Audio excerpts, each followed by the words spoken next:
ನಮಸ್ಕಾರ ಫ್ರೆಂಡ್ಸ್. ನಿನ್ನೆ ಸಂಚಿಕೆ ನೋಡಿದ್ವಿ ಶ್ರೇಷ್ಠತೆ ವ್ಯಸನ. ನಾವು ಪ್ರತಿಯೊಬ್ಬರು ಮನ್ಕೊಡುವಾಗ ಎಷ್ಟು ಜನರನ್ನ ಕನಿಷ್ಠವಾಗಿ ಮಾಡಿಬಿಟ್ಟು ಮನ್ಕೊಂಡ್ವಿ ಅಂತ ಒಂದು ಪ್ರಶ್ನೆ ಇಟ್ಕೊಂಡು ಮನ್ಕೋಬೇಕು ಅನ್ನೋದ್ರಲ್ಲಿ ಹಿಂದಿನ ಸಂಚಿಕೆ ಮುಗಿದಿತ್ತು. ಇವತ್ತು ಈ ಶ್ರೇಷ್ಠತೆ ಎಸ್ಪೆಷಲಿ ಕೆಲಸದಿಂದಲೇ ಆರಂಭವಾಗುವ ಈ ಶ್ರೇಷ್ಠತೆ, ದೇಹದಿಂದಲೇ ಆರಂಭವಾಗುವ ಈ ಶ್ರೇಷ್ಠತೆಯ ವ್ಯಸನ ಹೇಗೆ ಸಮಾಜವನ್ನ ವ್ಯಾಪಿಸಿದೆ ಅನ್ನೋದನ್ನ ನೋಡೋಣ ಒನ್ ಬೈ ಒನ್. ಇವತ್ತು ನಾವು ದೇಹದಿಂದ ಶುರು ಮಾಡ್ಕೊಳ್ಳೋಣ. ದೇಹದಲ್ಲಿ ನಮ್ಮ ಒಂದು ಅಂಗ ಇದೆ, ಅದು ಎಲ್ಲದಕ್ಕೂ ಪಾಪ ಮುಖ್ಯವಾಗಿದ್ದಕ್ಕೆ ಬೇಕು. ಅದನ್ನ ನಾವು ಯಾವುದಕ್ಕೂ ಬಳಸಿದ್ರೆ ಅದು ಕನಿಷ್ಠ ಅಂತ ಅನ್ಕೋತೀವಿ. ಅದು ಯಾವುದು? ನಮ್ಮ ಎಡಗೈ. ಎಡಗೈಯನ್ನ ನಾವು ಏನಕ್ಕಾದ್ರೂ ಬಂದ್ಬಿಟ್ರೆ ಅದು ಅಪಶಕುನ, ಅಬದ್ಧ ಇದು ಅಂತ ಅನ್ಕೊಳ್ತೀವಿ. ಯಾಕೆ? ಬಲಗೈ ಅಷ್ಟೇ ಕೆಲಸ ಮಾಡಬಲ್ಲದು, ಆದ್ರೆ ಯಾಕೆ ಎಡಗೈ? ಯಾಕೆಂದ್ರೆ ಅದು ನಮ್ಮ ಹಿಂದೆ ಕುಂಡೆ ತೊಳೆಯುತ್ತೆ. ಹಾಗಿದ್ರೆ ಅದು ಕುಂಡೆ ತೊಳೆದ ಹೇಳಿಕೆಯಲ್ಲಿ ಕನಿಷ್ಠ ಆಗ್ಬಿಡುತ್ತಾ? ಇಲ್ಲಿಂದನೇ ನಮ್ಮ ಮೈಂಡ್ ಸೆಟ್ ಬದಲಾಗ್ತಾ ಹೋಗುತ್ತೆ. ಇಲ್ಲಿಂದನೇ ನಮ್ಮ ಈ ಶ್ರೇಷ್ಠತೆಯ ಪರಿಕಲ್ಪನೆ ಮೂಡ್ತಾ ಹೋಗುತ್ತೆ.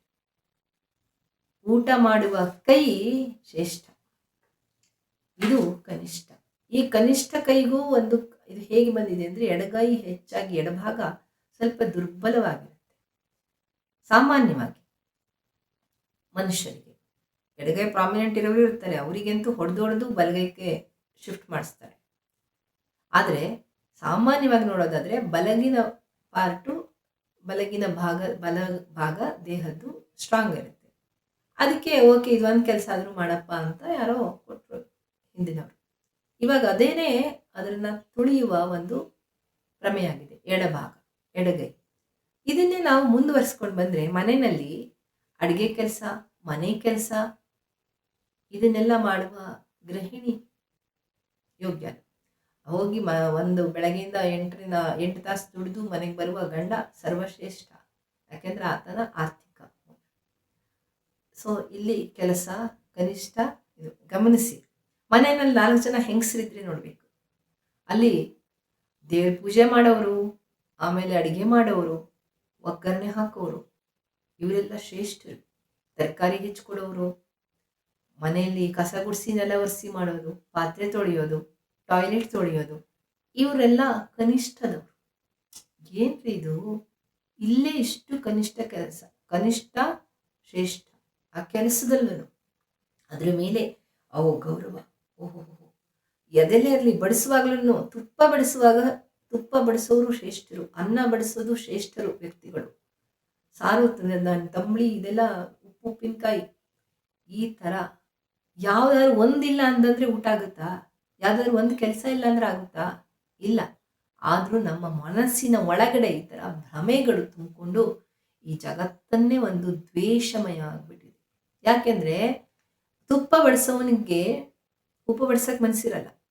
ಉಪ್ಪು ಬಡಿಸೋವನಿಗೆ ತುಪ್ಪ ಬಡಿಸಿದ್ರೆ ತಾನು ಶ್ರೇಷ್ಠ ಆಗ್ಬೋದು, ಇವತ್ತಾರು ತನ್ನ ಪರಿಕಲ್ಪನೆ ಬದಲಾಗ್ಬೋದು ಅಂತ ಆತ ಸದಾ ತುಪ್ಪ ಬಡಿಸುವ ಕೆಲಸಕ್ಕೆ ಗುರಿ ಇಟ್ಕೊಂಡಿರ್ತಾನೆ. ಎಂಥ ವಿಚಿತ್ರ ನೋಡಿ. ಅದೇ ಥರ ಮನೆ 4 ಜನ ಹೆಂಗಸರಿದ್ರೆ ಅವರು ಯಾವತ್ತಾದ್ರೂ ಒಂದು ದಿವಸ ನಾನು ಅಡುಗೆ ಮಾಡಬೇಕು, ನಾನು ಈ ದೇವರ ಪೂಜೆಗಳಲ್ಲಿ ಭಾಗವಹಿಸಬೇಕು ಅಂತ ಹಪಹಪಿಸ್ಬೇಕು.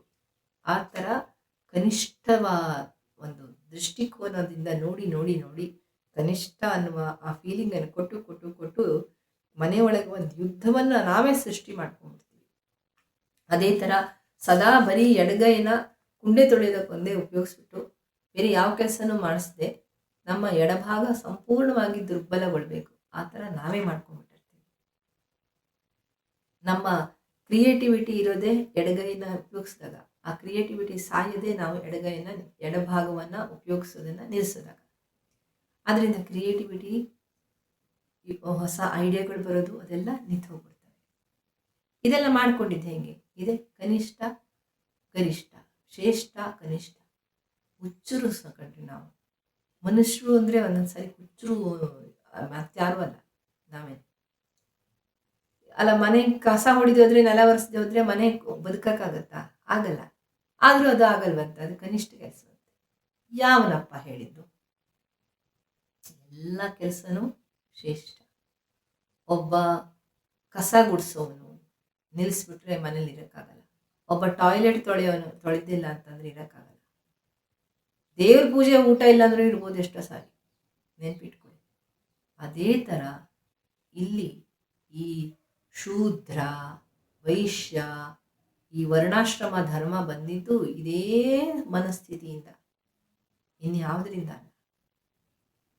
ಈ ಮನಸ್ಥಿತಿ ಕೇವಲ ಬ್ರಾಹ್ಮಣ್ಯ ಪೌರೋಹಿತ್ಯ ಅಲ್ಲ, ಎಲ್ಲದರಲ್ಲೂ ಇದೆ. ಇದಕ್ಕೆ ಒಂದು ಸಣ್ಣದೊಂದು ನನ್ನ ಅನುಭವವನ್ನು ನಿಮ್ಮ ಜೊತೆ ಹೇಳ್ಕೊಬೇಕು. ನನ್ನ ಮಗ ಇದ್ದಾಗ ಒಬ್ಬರನ್ನ ಅಸಿಸ್ಟೆಂಟ್ ಆಗಿ ನಾನು ಇಟ್ಕೊಳ್ಳೋದು ಅನಿವಾರ್ಯ ಆಗಿತ್ತು. ಅವರು ಚಾಮರಾಜನಗರದವರು. ಚಾಮರಾಜನಗರದಿಂದ ಕಾಂಟ್ರಾಕ್ಟ್ ಮೇಲೆ ನಮ್ಮ ಮನೆಗೆ ಬಂದಿದ್ದು.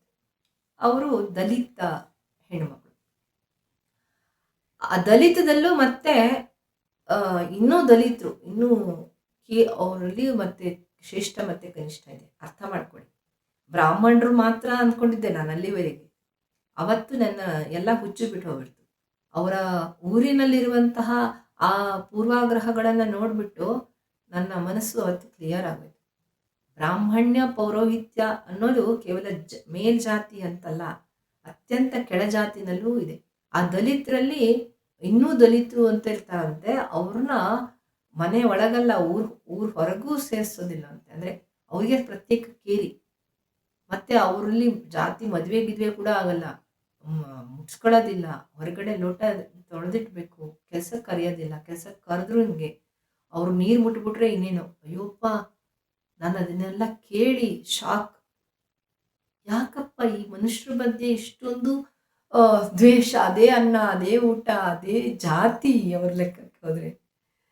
ರಿಯಲಿ ಇಟ್ ಇಸ್ ನಮ್ಮ ದೊಡ್ಡ ಒಂದು ಅನುಕಂಪ ಅನ್ನೋಕ್ಕಿಂತ ವಿಷಾದನೀಯ ಪರಿಸ್ಥಿತಿ. ಈ ಪರಿಸ್ಥಿತಿಯಿಂದಾಗಿ ನಾವು ಒಬ್ಬೊಬ್ಬರನ್ನೇ ಇಷ್ಟಿಷ್ಟು ಹತ್ತಿಕೊಂಡಿದ್ದೀವಿ. ನಾವು ಮನುಷ್ಯರನ್ನ ಅಂದರೆ ನಾವು ಒಬ್ಬರನ್ನೊಬ್ಬರು ಬೆಳೆಯೋದಕ್ಕೆ ಕೊಟ್ಟಿಲ್ಲ. ಅವನು ಬೆಳಿತಾನೆ ಅಂದರೆ ಇವನ ಕಾಲೆಳಿ, ಇವನು ಬೆಳಿತಾನೆ ಅಂದರೆ ಅವನ ಕಾಲೆಳಿ. ಒಟ್ಟಿನಲ್ಲಿ ಹಾವು ಮುಂಗುಸಿಗಳು ಏನಿದ್ದಾವೆ ಈ ಆಹಾರ ಸರಪಣಿಯಲ್ಲಿ, ಅವ್ರನ್ನ ನಾವೇ ಮನುಷ್ಯರೇ ರೂಪಿಸ್ಕೊಂಡ್ಬಿಟ್ಟಿದ್ದೀವಿ. ಈ ಮೇಲ್ಜಾತಿ, ಅತ್ಯಂತ ಮೇಲ್ಜಾತಿ ಅಂದ್ಕೊಂಡಿರುವಂಥ ಬ್ರಾಹ್ಮಣರು, ನೆಕ್ಸ್ಟ್ ಕೆಳಜಾತಿಯವ್ರನ್ನ, ಅವ್ರ ಕೆಳಜಾತಿಯವರು, ಇನ್ನೂ ಕೆಳಜಾತಿಯವ್ರನ್ನ, ಇನ್ನೂ ಕೆಳಜಾತಿ, ಈ ಕೆಳಜಾತಿ ಅನ್ನೋದೇ ಏನು ಅಂತ ನನಗೂ ಇವತ್ತು ಗೊತ್ತಿಲ್ಲ. ಹೇಳ್ಬಿಡ್ತೀನಿ, ಇವತ್ತೇನು ಅಂತ ಕೇಳಬೇಡಿ. ಯಾಕೆಂದರೆ ಇದನ್ನು ನಾವೇ ಮಾಡ್ಕೊಂಡ್ಬಿಟ್ಟಿದ್ದೀವಿ. ಹಾವು ಮುಂಗಿಸಿ ಥರ ಒಬ್ಬರನ್ನೊಬ್ರು ನುಂಗ್ಕೊಂಡು ಹೋಗೋಂಥದ್ದು.